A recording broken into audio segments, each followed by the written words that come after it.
উফ, গরম গরম আলু দিয়ে মজার রেসিপি আজকে আমি শেয়ার করব আপনাদের সাথে। আসসালামু আলাইকুম এভরিওয়ান, সবাই কেমন আছেন? আজকে আমি আলু দিয়ে খুব সহজে একটা নাস্তা করে আপনাদেরকে খাওয়াবো। সরি, খাওয়াতে তো পারবো না, দেখাতে পারবো। এই জন্য আমি প্রথমে এখানে নিয়েছি দুটা শুকনা মরিচ, একটা কাঁচা মরিচ, একটা বড় সাইজের পেঁয়াজ এবং আমার গাছের ফ্রেশ পুদিনা পাতা। এখন আমি এই সবগুলো উপকরণ সুন্দর করে মেখে নিব এবং এর সাথে আমি অ্যাড করব সামান্য পরিমাণে সরিষার তেল। মিশ্রণটি আমি খুব ভালো করে মেখে রেখে দিব এক জায়গায়। এখন আমি এখানে 3টা আলু নিয়েছি। আলু 3টা আমি হাত দিয়ে ম্যাশ করে নিব সুন্দর করে। আলু কিন্তু আমাদের বাসায় সবার কাছেই থাকে, এই জন্য এই রেসিপিটা আপনারা যখন তখন করে খেয়ে ফেলতে পারেন। এখন আমি ওই যে মিশ্রণটি বানিয়ে রেখেছিলাম পেঁয়াজের, ওটা আর আলু একসাথে ভর্তা করে নেব।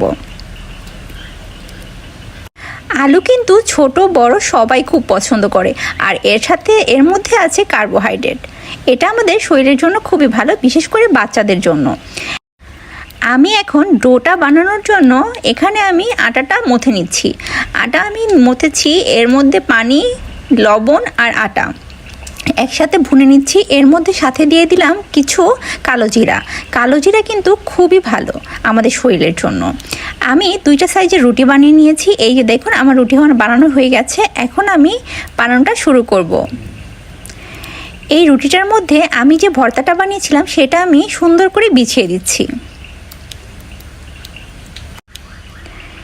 বেছানো হয়ে গেলে এখন আমি এটাকে সুন্দর করে রোল করে নিব। রোলটা একটু আস্তে আস্তে চেপে করতে হবে, যাতে ভিতরে যে মিশ্রণটা ওটা না বের হয়ে আসে। এখন আমি একটা নাইফের সাহায্যে সুন্দর করে কেটে সাইজ করে নিচ্ছি। সাইজটা একটু বড় বড় করবেন আর হাত দিয়ে চেপে দিবেন, যাতে ভিতরের আলুর পুরটা না বের হয়ে আসে। আমি আবার সুন্দর করে কেটে নিচ্ছি এবং আমি এক এক করে সবগুলো 2টা রুটি বানিয়ে ফেললাম।